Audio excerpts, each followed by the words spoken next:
Buenos días, señoritas, caballeros. Vamos a empezar la clase de este día, pues, con lo primero que respecta a la regulación cardiovascular.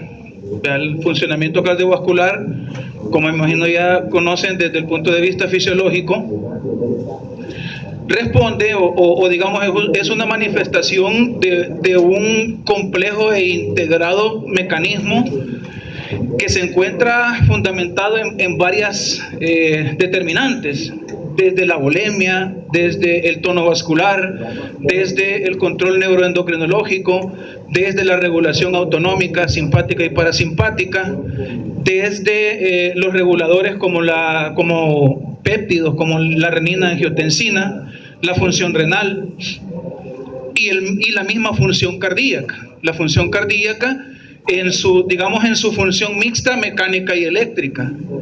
Vea, todos esos aspectos, volemia, tono vascular, función cardíaca, función neuroendocrinológica, los vamos a ver durante toda esta unidad.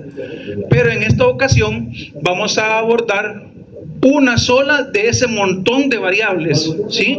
Una sola determinante de ese conjunto y de integrales, ¿sí?, que al final dan como respuesta la regulación cardiovascular, mantener nuestra presión dentro de los signos vitales que son compatibles con la vida, tanto la presión como la frecuencia cardíaca o el mismo ritmo cardíaco.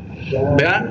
Toda esta regulación funciona a merced de ello, a merced de generar las presiones adecuadas para que nuestro cuerpo completamente en su totalidad sea perfundido, ¿ya?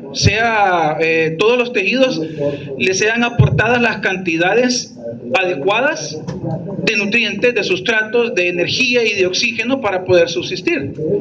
Ya ni se digan los órganos que requieren más gasto y más gasto en la tasa metabólica, como el sistema nervioso, las nefronas, el pulmón, entre otros, ¿verdad? Entonces, a merced de todo ello es que funcionan estas variables que acabo de mencionar, ¿verdad? Vasculatura, volemia, entre otras. Ahora vamos a ver la función cardíaca. ¿Pero qué vamos a ver de la función cardíaca? Abordarlo al mismo corazón como un órgano de doble función, o con doble funcionalidad, digámoslo así. Una funcionalidad que tiene que ver con un fenómeno mecánico, es decir, la misma contracción, el efecto inotrópico, la contracción del miocardio, del músculo, y la otra, el fenómeno eléctrico. ¿Sí? Cabe mencionar de inicio, y para tener claro qué es el corazón es una bomba, que, como se mencionó, su fenómeno mecánico se regula por un fenómeno eléctrico. ¿Sí? Como podemos ver en esta proyección, el corazón está dotado de músculo, al cual por anatomía pues ya saben ustedes que se llama miocardio, y que este músculo se encuentra en mucha coordinación, en un juego sincrónico, ¿sí?, entre los miocardios que cubren todas las paredes, llámese aurículas y ventrículos. Eso que están viendo ahorita, esa contracción que están viendo ahorita, está regulado por el fenómeno eléctrico. Y eso lo quiero dejar bien en claro desde inicio.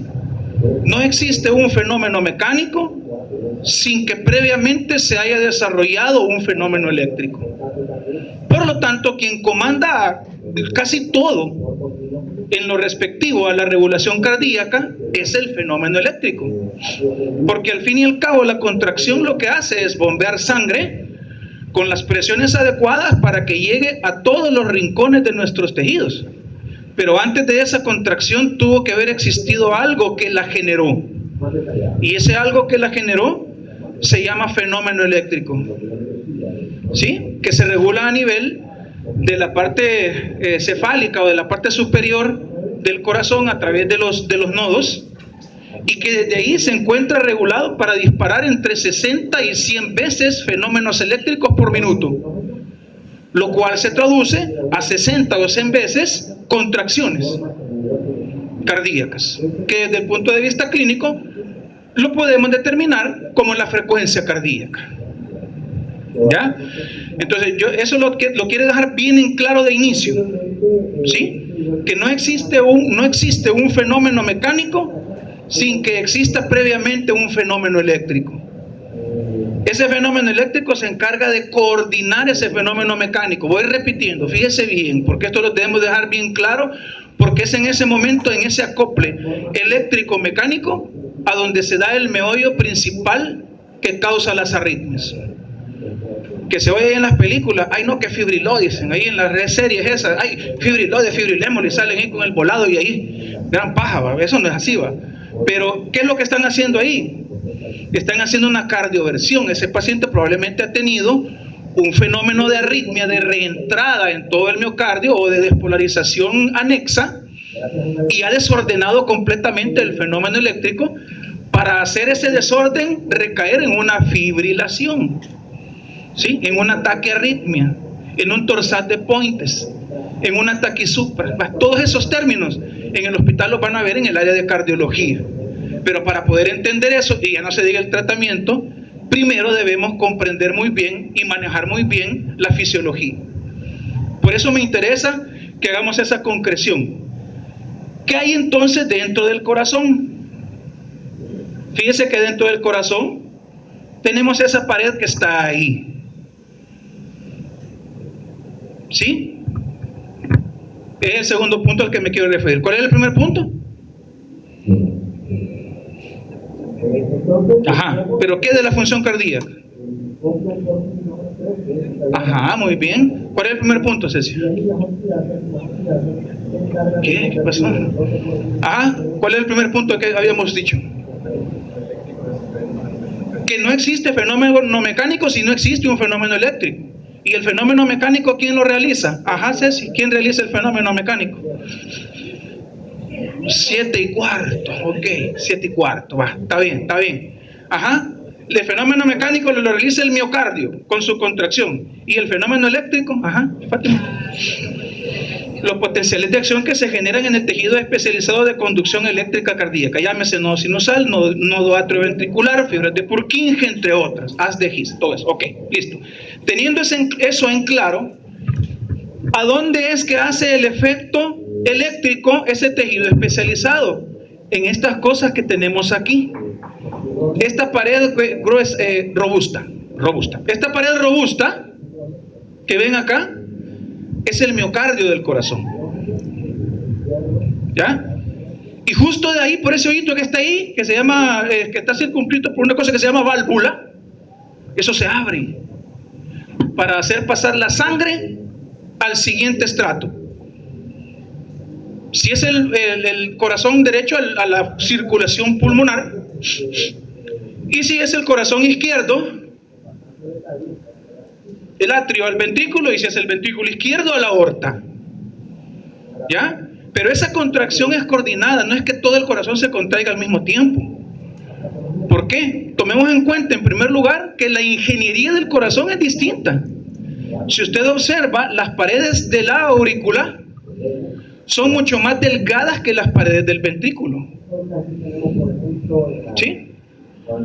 El mayor porcentaje de miocardio de toda la bomba del corazón, el mayor porcentaje de miocardio contráctil, fuertemente contráctil, se encuentra en el ventrículo. Y tiene sentido. ¿Por qué? Porque los ventrículos necesitan generar más fuerza y más presión, porque requieren impulsar la sangre a distancias más lejanas que la aurícula. ¿Ya? Por ejemplo, el ventrículo izquierdo, ¿a dónde vierte su sangre el ventrículo izquierdo? Anato, qué bárbaros. Ajá, a la aorta, y, ajá, la aorta, y el de la aorta va hacia, está ¿cuáles son las tres partes de la aorta? El callado, ¿verdad? El callado tiene otras tres partes, que es la parte ascendente, la parte descendente, y luego vamos a la aorta, ¿qué? Esofágica, abdominal, toda la aorta llega hasta aquí, llega la aorta, ¿ves? ¿No acuerdan en anato? Que luego se divide en ¿qué? Y la anato. O sea que cuando alguien le diga, no, se le coartaron las ilíacas con todo y la aorta, uy, aquí en chino, eso no, en el hospital lo van a ver siempre. Bueno, ahí lo van a revisar, ¿verdad? Porque esa es anatomía básica. Lo que les quiero decir es que el ventrículo izquierdo impulsa sangre a todo el cuerpo, lejos, hasta el hongo que tiene en la punta del dedo gordo del pie izquierdo. ¿Y la aurícula a dónde vierte la sangre? Al ventrículo. ¿Y cuánto es la distancia entre aurícula y ventrículo? Entre aurícula y ventrículo, ¿cuánto es la distancia? ¿Qué está más lejos, el riñón del corazón izquierdo o la aurícula derecha del ventrículo derecho?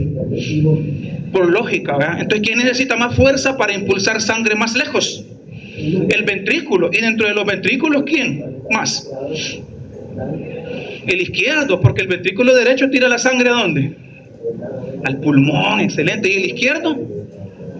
A toda la circulación. Por eso el izquierdo, a través del paso de sangre a la aorta, determina una cosa que se llama presión periférica. Y la aorta, al hacerle resistencia, genera algo que se llama resistencia vascular periférica, que es otro componente que lo vamos a ver el jueves. Pero quiero dejar esto en claro porque estas diferencias son bien considerables a la hora de entender el fenómeno eléctrico. ¿Desde qué otro punto de vista tiene sentido esto? Desde el punto de vista que las aurículas tienen que contraerse primero para llenar el ventrículo. Entonces, ¿cómo tiene que estar el ventrículo para que reciba la sangre de la aurícula? Tiene que estar relajado, ¿ya? Entonces, es imposible que exista una contracción simultánea entre aurícula y ventrículo, ¿ya? El corazón tiene que darse el espacio para que la aurícula se contraiga primero, para que esto apriete la sangre, caiga ¿dónde? En el ventrículo y termine de caer por gravedad. No, inicia por gravedad y termina de caer por la contracción auricular. Entonces, si el ventrículo está relajado, ¿qué le pasa a la cavidad? Se hace más, hay más espacio. Y tiene lógica, porque va a recibir el puño de sangre que viene de arriba, de la aurícula izquierda, que recibe la sangre del retorno venoso, de la aurícula derecha, perdón, y la aurícula izquierda que recibe la sangre de la circulación pulmonar. Es un puño de sangre que va ahí, ¿ya? Entonces el corazón tiene que manejar ese montón de sangre y no lo puede hacer de forma desordenada. Ahí viene el siguiente concepto que regula la función mecánica del corazón, que se llama ley de Frank y Starling. ¿Cuál es la ley de Frank y Starling? Ley de Frank y Starling. Oscarito, ley de Frank y Starling. Grealish, ¿no está Grealish? Ajá, ley de Frank y Starling. Vení, entonces, ¿qué fueron a leer la semana pasada? Tuvieron una semana para ir a leer la fisiología cardiovascular. Ajá, ley de Frank y Starling. Ajá, ley de Frank y Starling. Nada. Ajá, ley de Frank y Starling. Ajá, ley de Frank y Starling. Menos. Ley de Frank y Starling. Por ahí va la cosa, ¿verdad? La ley de Frank y Starling, deje de copiar, Ángela, no se vale, eso es trampa. La ley de Frank y Starling nos dice que así como el llenado ventricular o cardíaco se ensancha con la sangre, así va a ser la contracción. ¿Y cómo se llama la sangre que llena al corazón en reposo? Sí. No, ¿y por qué? Si ustedes son cardiólogos, ajá. Vaya a ver qué saben. Precarga, ¿verdad? ¿Sí se acuerdan de la precarga? Sí, diga. Entonces, vaya, si ya estamos encontrando aquí los conceptos claves, pues son los que hay que ir a revisar, ¿verdad? La precarga. Y después de la precarga, ¿qué va? Ahí sí va, poscarga. ¿Y qué es la poscarga, Jeremy? Es la sangre que bombea el corazón venciendo la resistencia vascular periférica, que la ejerce ¿quién? La resistencia vascular periférica que la ejerce ¿quién? Ya ves que sabe, la aorta, ¿va? La aorta, ¿ya? Entonces todo eso es el fenómeno mecánico, pero ¿quién controla cómo llega la sangre ahí? La controla el fenómeno eléctrico. Porque ¿qué pasara si la aurícula y el ventrículo sufriesen la contracción al mismo tiempo? ¿Qué sucediera? La sangre se regresaría, ¿verdad? Y eso puede pasar en una arritmia. Cuando usted escucha, que aquí le veo en el electroextrasístole y que ya le están viendo ahí, aquí está el reporte, pero no entiende nada, aquí estamos viendo las líneas, ¿va? las extrasístoles ventriculares. Una extrasístole te puede dar eso. ¿Ya? Entonces, para ordenar ese flujo de sangre y sobre todo las presiones, es que las aurículas deben contraerse primero antes que el ventrículo. El fenómeno eléctrico se encarga de ordenarlo a través de una cosa que se llama retraso nodal. No nodal el cantante, ¿ves? Es otra cosa. Nodal aquí del nodo sinusal. ¿Ah? Entonces, esto debemos comprenderlo muy bien. ¿Por qué? Porque ahí es donde actúan los fármacos antiarrítmicos que vamos a hablar en breve. Muy bien. Quedamos claros con el fenómeno mecánico, que es controlado por el fenómeno eléctrico, y que las aurículas se deben contraer antes del ventrículo para poder recibir el volumen diastólico final y poder llevar la perfusión ideal a todos los tejidos. Okay. El siguiente fenómeno sería el eléctrico, que hoy sí vamos a aterrizar en lo que quiero explicarles. Allá está la sangre arterial y aquí está la venosa, sangre venosa. Bueno. Entonces, ¿qué pasa?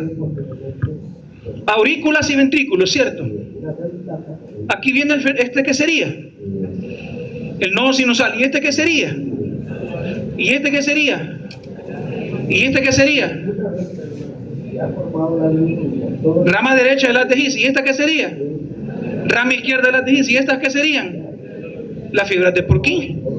Todo eso que acaban de mencionar es el tejido especializado de conducción eléctrica cardíaco. ¿Ya? ¿Qué hace ese tejido especializado? Hacer que la cosa vaya así, ¿ve? Desde aquí hasta acá con cierto retraso. ¿Ya? Pero eso no es así nomás. Por aquí van ocurriendo fenómenos de intercambio iónico, que desde el punto de vista molecular es al final quien determina el fenómeno eléctrico. Todo ese tráfico de iones al interior, al exterior, y ese flujo que genera una cosa que se llama gradientes. ¿Sí? El resultante de esos gradientes es el que determina el potencial de reposo y el potencial de acción cardíaco. ¿A través de qué? De ese paso de iones a través de los canales específicos o no específicos, o de la regulación a través de bombas. Dentro de ellas la bomba de sodio-potasio ATPasa.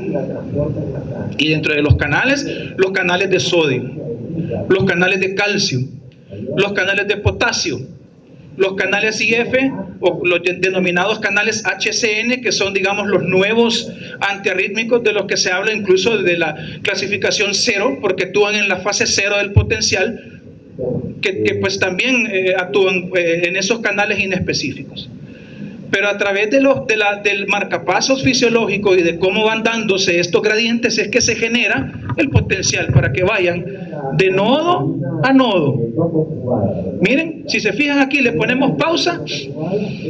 Aquí se retrasó, miren.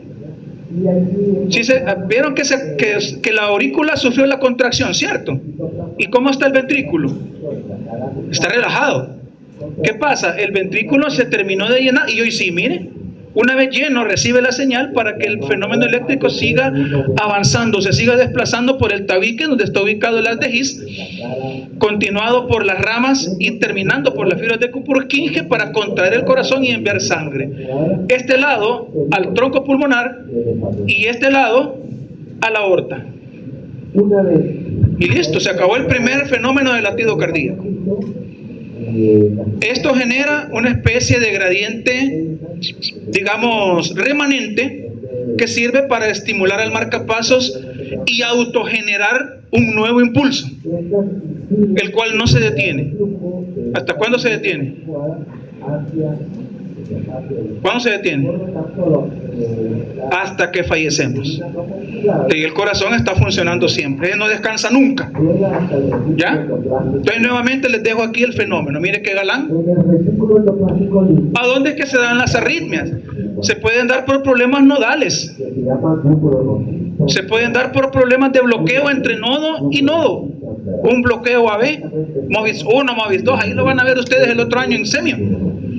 Puede ser un bloqueo de rama derecha o bloqueo de rama izquierda de las tejiz o de las Purkinje, pues, o de aquí. Entonces, ¿qué pasa si aquí ya no conduce porque esta parte se infartó? esta parte eléctrica tiene que darle vuelta al corazón para despolarizar a este ventrículo. Pero para que esta fibra le dé vuelta al corazón y rote todos los grados necesarios para llegar a esta área infartada, requiere de tiempo. Y ese tiempo de retraso en donde usted va a ver dos contracciones en un mismo trazo del electro, eso ya es una arritmia. ¿Ya? Eso ya es una arritmia, es una extrasístole. O si ve dos despolarizaciones en el QRS, ya puede ser un bloqueo de rama. Entre otras cosas que usted va a ir descubriendo conforme se vaya desarrollando y adquiriendo el conocimiento. Siguiente concepto, bueno, reafirmando, mire las paredes de la aurícula y mire las paredes del ventrículo. Y compare las paredes del ventrículo derecho con las paredes del ventrículo izquierdo. Ya si comprendemos esos tres puntos previos, ya llevamos una buena parte del conocimiento para poder abordar los antiarrítmicos. En ese sentido, pues lo que les acabo de mencionar, al final depende del potencial celular, que ya hemos estudiado mucho a nivel de fisiología, con medio interno, a nivel celular, despolarización de membrana, lo vimos en músculo esquelético, lo vimos en autónomo, lo vimos en neuro, pues es el mismo mecanismo. ¿Vea? Porque al final el potencial se da en los tejidos denominados como excitables. El tejido especializado de conducción es un tejido excitable y por eso está a merced de generar potenciales por esos cambios de gradientes de iones que les acabo de describir desde inicio. ¿Depende entonces de una despolarización? Claro que sí. Solo que fíjense bien, el potencial en el corazón es diferente a los potenciales del sistema nervioso central o de las neuronas, y es diferente a los potenciales del músculo periférico, del músculo esquelético o fibras periféricas. El potencial de acción en el corazón dura más. Dura más y es un poco más complejo porque tiene que ver miles y miles de clases de canales, pero que lo vamos a resumir casi que en 4.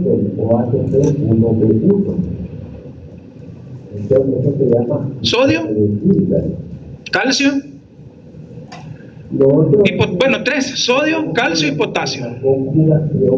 Dentro de ellos existen canales de potasio como de 1000 clases, pero de lo que respecta al ritmo cardíaco solo nos interesan 3 subclases de canales iónicos del potasio. Del calcio también, pero solo nos interesan 2, los canales tipo T y los canales tipo L.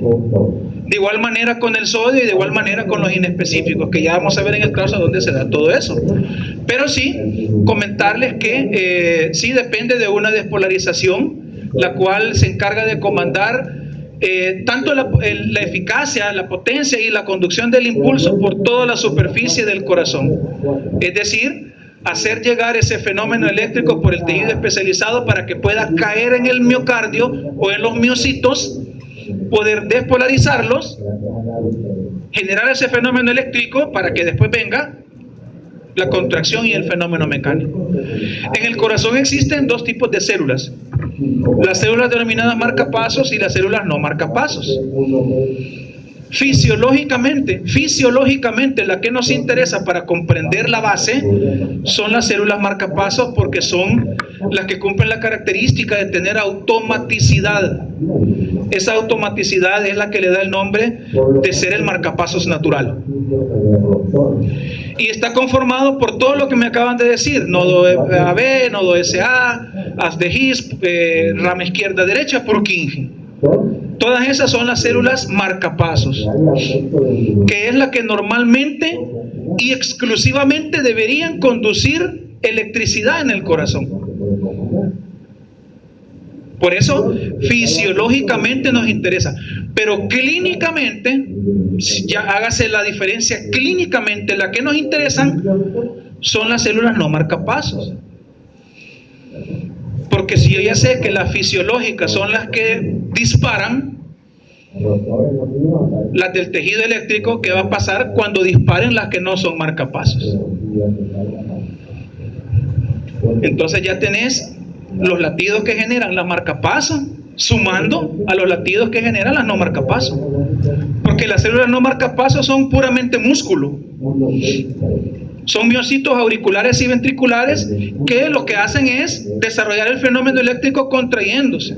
¿Pero por orden de quién? De la despolarización que le mandan estas. Pero a veces estas fibras pueden quedar parcialmente despolarizadas y pueden generar automaticidad y pueden adquirir función marcapaso, y entonces ahí tenemos un problema, porque el corazón no va ni terminar de desarrollar un fenómeno cuando ya tiene encima otro, y entonces usted va a ver en el electrocardiograma sitios que no conducen, o ondas P seguidas, o qué sé yo, lo cual se incluye dentro del gran conjunto de arritmias cardíacas. Ya, pero para poder comprenderlas, como les repito, debemos tener muy en claro estos fundamentos, estas situaciones de la fisiología. ¿Cómo se generan entonces los potenciales de acción cardíacos? Determinados por lo que ya mencionamos de sus gradientes iónicos. Dependiendo de que al final el potencial de la membrana del corazón, que vaya por los 65 milivoltios en reposo, menos 65 milivoltios en reposo, ¿verdad? Esto tiene que ver, esa estabilidad tiene que contribuir en ello la bomba de sodio-potasio, ¿saben? Y es la que se encarga de mantener ese gradiente. ¿A través de qué? De hacer migrar el sodio y el potasio de una forma adecuada para evitar la hiperpolarización y la refractariedad, ¿sí?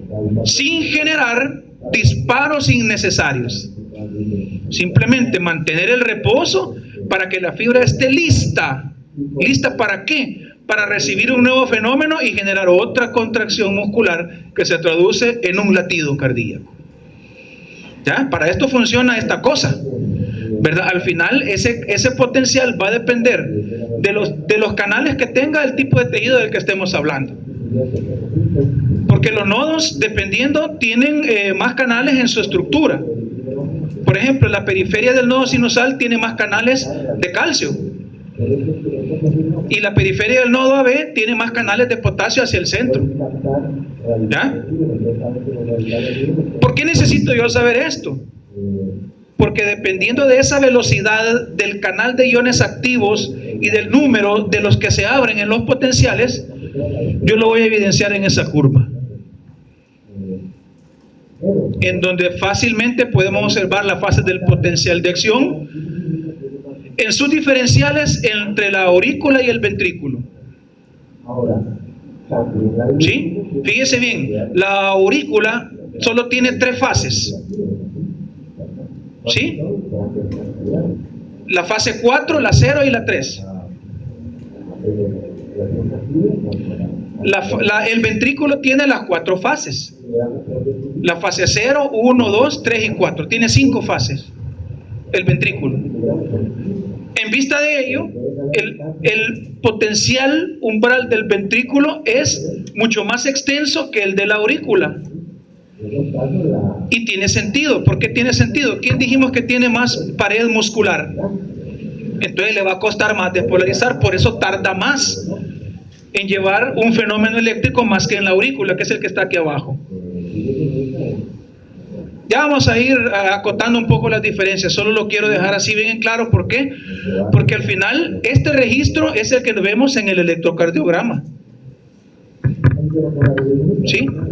¿Qué representa la onda P del electrocardiograma? ¿Pero qué? La despolarización auricular. Muy bien. ¿Qué representa el QRS? La despolarización ventricular y la repolarización auricular, que no se mira porque la cubre la despolarización ventricular. ¿Y la otra? ¿Y la onda T? La repolarización ventricular. ¿Ya? Entonces el electrocardiograma es un registro de lo que molecular, es una expresión de lo que molecularmente ocurre en los gradientes. La primera fase del fenómeno, que es la despolarización rápida, depende de la apertura de los canales de sodio, ¿verdad? ¿Y los canales de sodio qué carga tienen? Entonces son los que al penetrar hacen que del umbral de reposo se llegue al umbral de disparo, generando el potencial, haciéndola menos negativa, incluso un poquito positiva, ¿ya? A través de la ganancia interna de sodio. ¿Qué sucede? A nivel del ventrículo casi todo depende del sodio, pero a nivel del aurículo es diferente. El ascenso rápido depende del sodio, pero el disparo final depende del calcio. Por eso es que bloquear los canales de calcio sirven para aquellas arritmias que se generan en el nodo, porque al fin y al cabo el nodo sinusal está ubicado ahí, alrededor de las paredes de la aurícula, de la parte superior del corazón. ¿Ok? Muy bien. Y luego vemos los otros canales que ya hemos platicado, los canales de potasio, y el juego del calcio con potasio para mantener la meseta, junto al trazo de rectificación del potencial que se debe a la pérdida de potasio para llegar nuevamente al umbral de reposo y recibir otra vez esta fase, que es la que hace iniciar un nuevo ciclo, ¿verdad? Entonces, para que se entienda, les expongo esta figura para hacer ver que los fármacos actúan aquí. Cada familia de antiarrítmico actúa en un canal iónico representado en la gráfica del potencial. Entonces, si bloqueamos los canales de sodio, ¿qué creen que va a pasar con el ascenso rápido del potencial? Se va a ralentizar, ya no va a ser un ascenso tan fugaz, sino que se va a acostar un poquito para acá. Si se acuesta un poquito para acá, quiere decir que el disparo va a tardar en acomodarse, y eso se traduce en que la taquiarritmia disminuye. ¿Por qué? Porque los disparos que dependen del sodio también disminuyen, lo cual se traduce en contrarrestar una fibrilación, como lo dijimos al inicio, contrarrestar una taquiarritmia, entre otras cosas, ¿verdad? ¿Qué pasa con los canales de calcio? Si retraso o bloqueo los canales de calcio dependientes de voltaje con la familia de antiarrítmicos que lo hacen, lo que voy a hacer es prolongar la meseta y hacer que el umbral llegue mucho más abajo del disparo, ¿ya? Al bloquear los canales, el calcio no puede penetrar, y esta positividad que lleva el calcio, que es bien rápida y bien efectiva, se pierde. Por lo tanto, la fibra queda en un proceso de despolarización más retrasada, lo cual se traduce también a que la frecuencia cardíaca tiende a disminuir. Lo mismo podemos hablar de los canales de potasio. Y así vamos a ir mencionando todos los mecanismos de acción, hacerles ver, como les digo, que lo ejercen a nivel de esas células, a nivel de esos canales, de esas estructuras, mejor dicho. ¿Cómo se da entonces el orden de la despolarización del corazón? Nuevamente, fisiología para terminar con esto. Desde nodos a nodos, del nodo sinusal al nodo atrioventricular, aquí está, dispara, retraso nodal, dispara hacia el ventrículo, ¿ya? Desde ahí se inicia para al final lograr contraer todo el corazón. Si observamos, compañeros, fíjese bien que esta contracción de este músculo no es aleatoria ni desordenada. Fíjese bien, si lo ponemos en cámara lenta, en qué momento se contrae el ventrículo y qué sucede con las válvulas cuando está contraído. Correcto. ¿Qué sucede cuando esta parte superior está contraída en relación a las paredes que están aquí abajo? Si usted se fija, cuando esta parte superior se contrae, esta está relajada y las válvulas están abiertas. Cuando los ventrículos se contraen, las válvulas están cerradas, perdón. Ahorita en la contracción ventricular se abren. Esta sangre gira hacia el tronco pulmonar y la que está acá hacia la aorta. Esta parte que está ahorita aquí, esta es el que genera la fracción de eyección. Aquí. Esta que está aquí. Y si usted se fija, la fracción de eyección coincide con la presión más alta del ventrículo, el volumen mayor en el ventrículo y la presión más baja en la aurícula, lo cual tiene sentido, por lo que ya hemos mencionado básicamente, de hacer una contracción ordenada, coordinada, sincrónica y no al mismo tiempo. Por eso es que se llama ritmo cardíaco, porque cuando lo escuchamos lo percibimos como un ritmo, ¿verdad? Entonces imagínese usted que se dieran otras contracciones por acá aisladas y otras por acá aisladas mientras las válvulas están cerradas. ¿Qué sucedería? El corazón puede entrar en una fatiga, en un arresto, en una isquemia, en un infarto, en donde corre riesgo la vida. ¿Vea? Pero idealmente lo que queremos es que funcione así, con ese juego de válvulas y de contracciones adecuadas.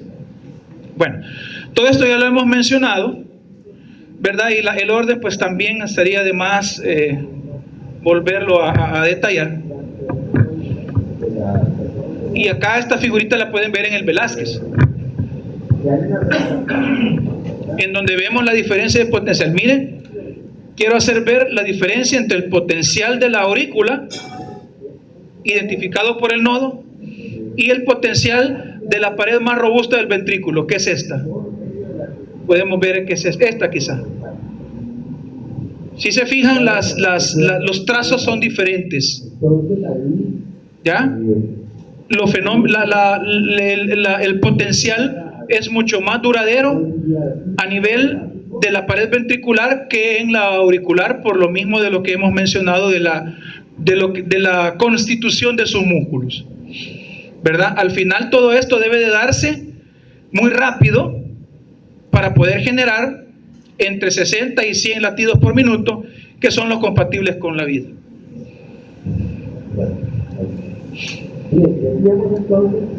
Muy bien. El otro componente molecular son los canales iónicos. La actividad eléctrica al final depende de ese tráfico de iones que al final determinan los gradientes, determinan los gradientes gracias a los canales en donde se desplaza el sodio, el calcio, el potasio y en menor cuantía el cloro, ¿verdad? Bueno, todo esto pues también ya lo hemos mencionado. No quiero causar confusión, ¿verdad? Solo hacer ver el juego de estos canales y que el número, su activación y el tiempo en que tardan activos son los que determinan el gradiente. Con eso quedémonos, suficiente que nos quedemos con eso, ¿verdad?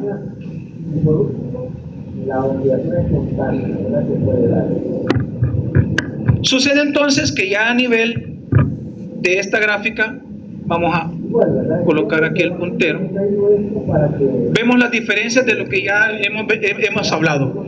Observamos las diferencias que hemos descrito al inicio. Pongamos en práctica lo aprendido. La figura A sería el potencial ¿de dónde? ¿De qué? Del ventrículo. ¿Vea? ¿Por qué? Porque dura más y tiene esta cosa. Esto se llama, ¿cómo se llama esto? Esa es la meseta. ¿Ya? Primera diferencia. Segunda diferencia, la fase de ascenso.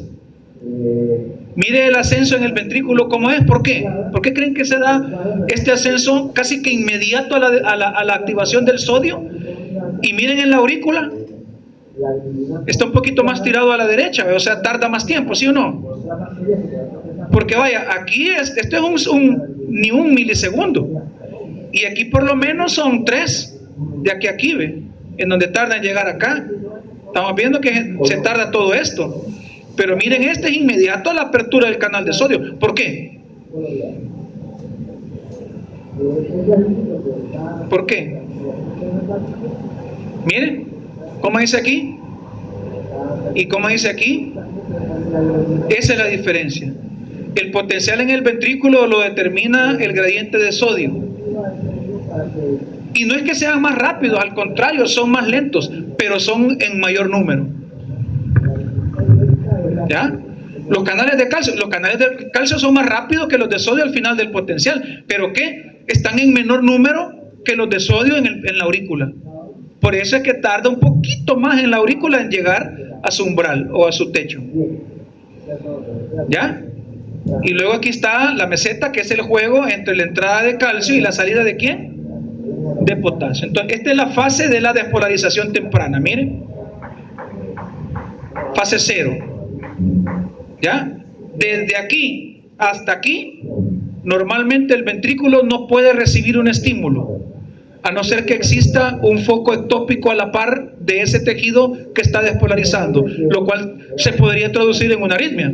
Pero idealmente acá no debería recibirse otro impulso. ¿Cómo se llama este periodo? Que va desde el techo de la despolarización rápida hasta el inicio de la repolarización. Se llama periodo refractario, que puede ser absoluto y relativo. ¿Ya? Por este trayecto puede ser que en algún momento dispare otro potencial, pero ese potencial tiene que ser mucho más fuerte que el inicial para poder salir de aquí a otro potencial que genere una nueva contracción. Y ahí estamos hablando de unas arritmias que se llaman post-despolarizaciones tempranas o tardías, que ya las vamos a ver más adelante. Vean muy bien. Y luego, vaya, esta es la fase de meseta, ya lo dijimos. Y luego vamos a la fase en donde ya los canales de sodio ya están cerrados, los canales de calcio se comienzan a cerrar, pero permanecen abiertos, y más abiertos los canales de potasio. ¿Qué carga tiene el potasio? ¿A dónde hay más potasio? ¿Afuera o dentro de la célula? ¿Ah? Adentro, ¿verdad? Entonces, si los canales se abren, ¿qué le pasa al potasio? Se sale, porque hay un favor de gradiente. Entonces, si el potasio sale, la célula pierde ¿qué tipo de cargas?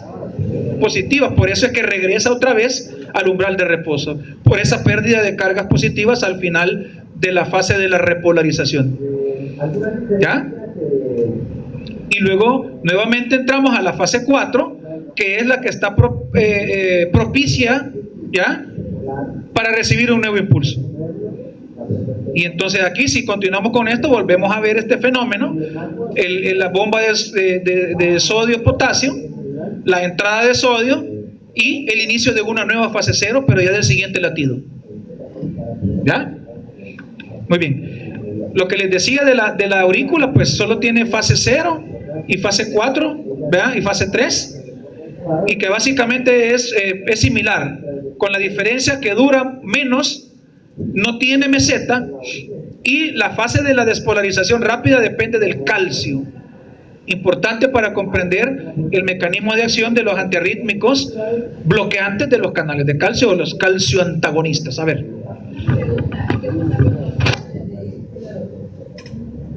eso pueden contribuir a la repolarización, pero casi que es mínima la contribución que hacen. Digamos que los más relevantes son los de sodio, los de calcio y los de potasio, en sus diferentes subclases de canales, ¿verdad?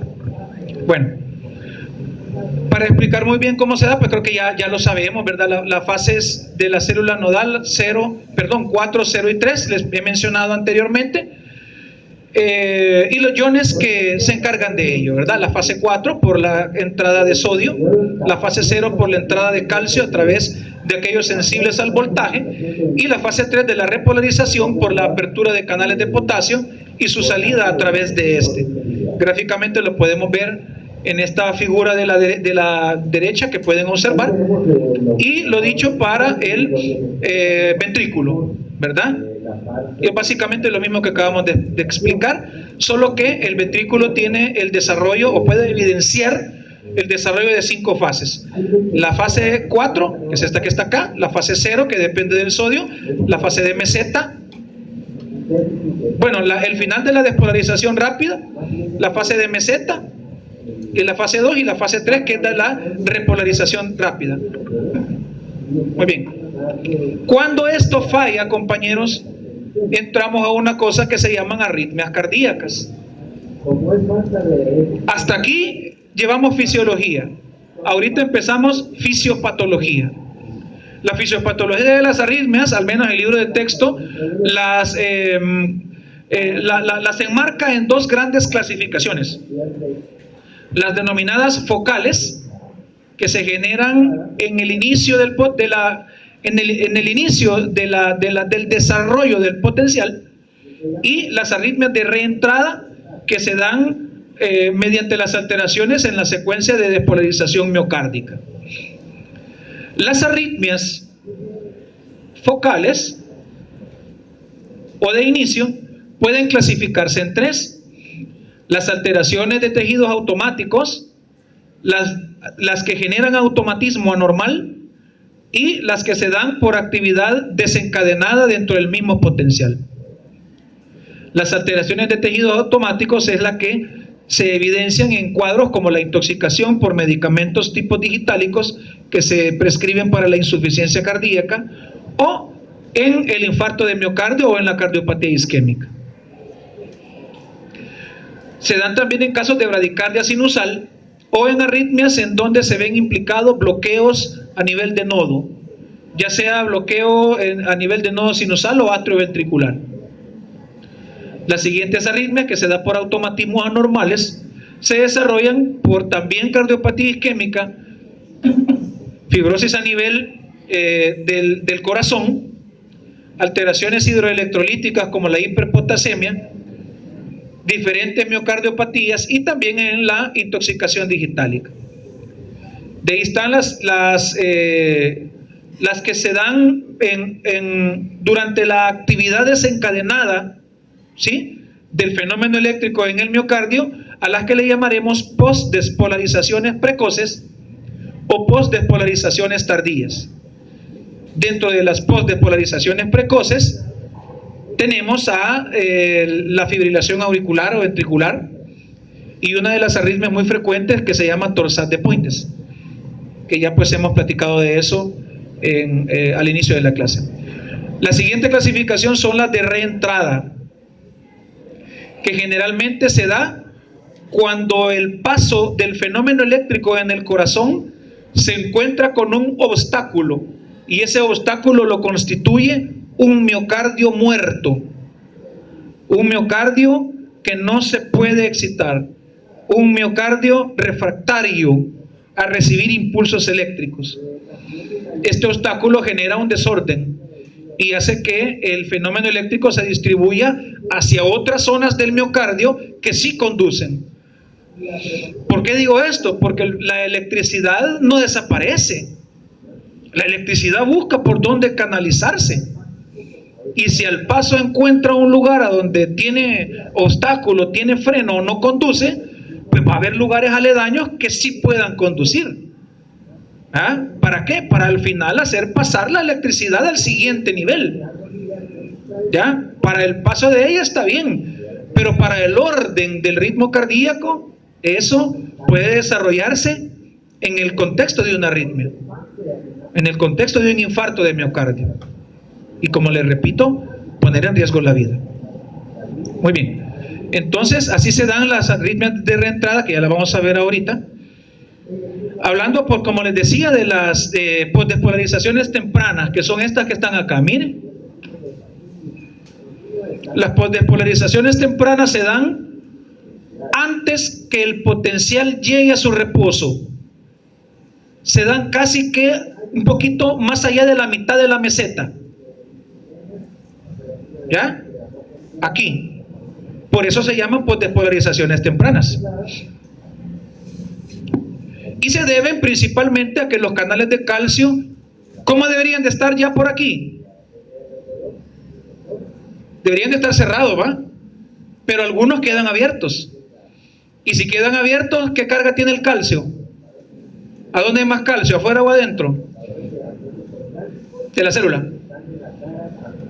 ¿A dónde hay más calcio? ¿Afuera o dentro de la célula? Afuera. Entonces, si se abre el canal, ¿para dónde viene el calcio? Para adentro. Y si tiene cargas positivas, ¿qué le pasa al umbral de reposo? Se pierde y se excita, va para allá, para la despolarización nueva. Entonces imagínense usted que este pedazo de miocardio ni siquiera entró al reposo cuando ya tuvo una nueva despolarización. Es decir, de aquí a aquí solo debe haber un latido, pero mire cuántos hay, 1, 2 latidos en ese pedacito de miocardio. Ya no digamos en los sitios aledaños en donde ocurre esto. ¿En qué se traduce? Taquiarritmia. ¿Ya? ¿Por qué puede ser esto? Puede ser reflejo en casos de bradiarritmia, medicamentos que bajan el ritmo cardíaco. Puede ser en casos de desbalance hidroelectrolítico como la hipopotasemia, o fármacos que bloquean los canales de potasio, porque ya hemos visto que esta parte del potencial es un acople entre la apertura de canales de potasio y cerradura de canales de calcio. Pero si se abren los canales de calcio, los canales de potasio se cierran y se gana positividad, lo cual se traduce en más excitación, más despolarización y otra contracción. ¿Ya? Muy bien. Las siguientes arritmias son las tardías. En esta sí le da chance, fíjese bien que aquí sí llegó al umbral de reposo, ¿sí o no? Menos 65 milivoltios habíamos dicho, ¿no? Ese es el umbral de reposo, casi que entra el potencial de NERS del potasio. Solo que no siempre, por la apertura de ciertos canales de potasio que no permiten que se llegue a tanta negatividad. ¿Verdad? O bueno, que no se mantenga, digamos, en ese equilibrio, en ese potencial de equilibrio del potasio. Pero es el más cercano, el de menos 65. ¿Ya? ¿Qué sucede acá? Acá la extrasístole o el ritmo extra se genera cuando ya se encontró el reposo en la célula.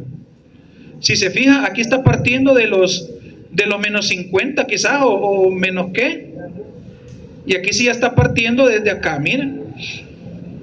Está partiendo desde más allá del reposo. Desde aquí dispara y es cuando se genera la arritmia. ¿Ya? ¿Por qué se generan estos mecanismos de arritmia?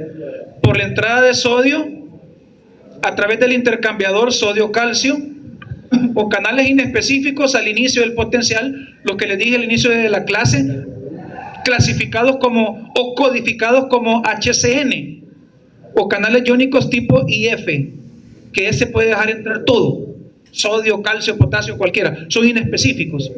Entonces una falla en esos canales son las que pueden generar las despolarizaciones tardías. Se ven en fenómenos que tienen que ver con patologías congénitas, como la taquicardia ventricular polimórfica, que se da por impulsos simpáticos, impulsos simpáticos consuetudinarios, frecuentes. De ahí se pueden dar en el contexto de la intoxicación digitálica, de la hiperactividad simpática fisiológica, desequilibrio hidroelectrolítico como la hipercalcemia o infarto de miocardio y isquemia. De ahí nos encontramos con las arritmias de reentrada, que son las que les mencionaba, bloqueo al paso del fenómeno eléctrico, definiéndose ese bloqueo como un pedazo de miocardio infartado generalmente. ¿Sí? Si se fijan, en la figura A tenemos el desplazamiento normal del potencial. Miren, se da por acá en sus ramas de la tejiz y acá por Purkinje para al final ir al ápex del corazón e iniciar ascendente la contracción de toda la pared del ventrículo. Pero ¿qué pasa si en este pedazo de miocardio hay una isla infartada? Hay una secuencia acá rota. Este fenómeno, que debería normalmente ir así, ya no puede avanzar porque aquí está muerto el tejido. Entonces el fenómeno eléctrico, en vez de trascender por encima, se va por el lado aledaño, que sí conduce. Entonces, ¿qué pasa? Normalmente este segmento, esta parte, esta área del corazón debía recibir un solo potencial, pero como aquí está bloqueado, esta área en el mismo tiempo va a recibir 2 potenciales, y este mismo potencial le va a ir a dar vuelta al corazón. ¿Por qué? Porque aquí hay más corazón, hay más miocardio, no se va a quedar sin despolarizar.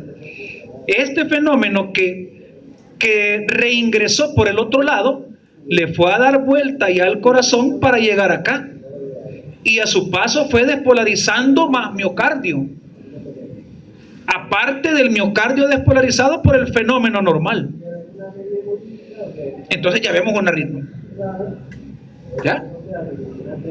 Y para todo ello entonces ahorita empezamos el tema.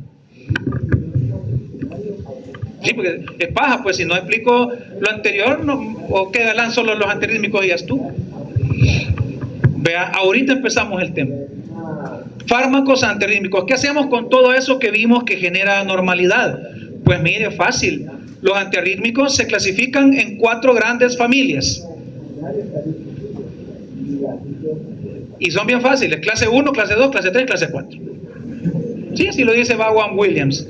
Dicen ahora que están los clase 0, que son los que les digo actúan en los canales codificados como HCN. Y los clase 5, que son los otros que no tienen clasificación, en donde encontramos a la digoxina, y otros medicamentos. Hablemos entonces de su definición. Son medicamentos que a través de sus mecanismos en los canales iónicos pueden modificar el ritmo cardíaco cuando éste sale de su fisiología, de su fenómeno normal.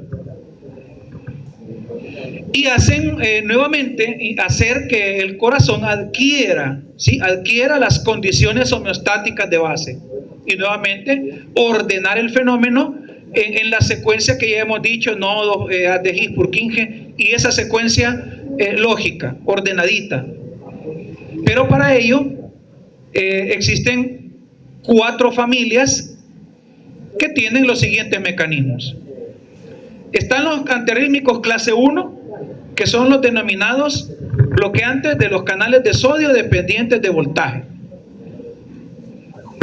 Están los de la clasificación 2 o clase 2, que son los beta bloqueadores o antagonistas beta, en donde encontramos a los específicos y no específicos. Luego encontramos a los del grupo 3 y 4, los del grupo 3 que son los que bloquean principalmente los canales de potasio, y los del grupo 4 que son los calcio antagonistas, cuyo mecanismo es antagonizar los canales de calcio tipo L. ¿Sí? Muy bien. ¿A dónde es que actúan estos medicamentos? En el fenómeno que vimos eléctrico del ventrículo o del corazón. Todo lo que aprendimos del fenómeno eléctrico, que les puse ahí las gráficas y todo, ¿por qué me interesaba que lo comprendieran? Porque si de encima de esa secuencia fisiológica le ponemos los fármacos, ya nos aprendimos la base de toda la familia de estas clases, de estos medicamentos. Ya sabemos qué sucede en fase 4, 0, 1, 2 y 3. Pongámosle los fármacos encima. Clase 1, canales de sodio, o sea, los que retrasan la despolarización temprana rápida en el ventrículo. Dentro de los clase 1 se subdividen en clase 1A, 1B y 1C. Ya lo vamos a ver más adelante. Luego encontramos a los de clase 4. Aquí ven. Los calcio antagonistas, que pueden tener una función o un mecanismo que puede ser en el nodo, porque recordemos que en el nodo sinusal depende del calcio de la despolarización, pero también pueden contribuir al influjo de calcio en la meseta. Luego tenemos a los clase 3, que son los bloqueadores de canales de potasio, que pues tienen o ejercen su influencia farmacodinámica en la fase final de la meseta y en la repolarización temprana. Y luego tenemos a los clase 2, que son los beta bloqueadores, pues que por mecanismos que manipulan el autónomo, bloquean, restringen, retrasan los disparos, manteniendo un periodo de reposo más duradero, lo cual hace que el corazón se mantenga más tiempo en diástole y pueda nutrirse mejor. Desde ahí desde ahí también hacer la conexión con la utilidad de los beta bloqueadores en el infarto. Vea que al retrasar los disparos antagonizando el sistema simpático puede hacer relajar más al corazón, facilitando la irrigación, mitigando los efectos que le depriva del oxígeno, mitigando el efecto de la isquemia que puede generar un ateroma, un bloqueo de coronaria, un síndrome coronario, entre otras cosas que pongan en riesgo la irrigación de ese tejido, ¿verdad? Entonces, por ahí la utilidad, ¿verdad?, de los beta bloqueadores en la cardiopatía isquémica, ¿verdad? Importante. Muy bien. ¿Cuáles son esos fármacos?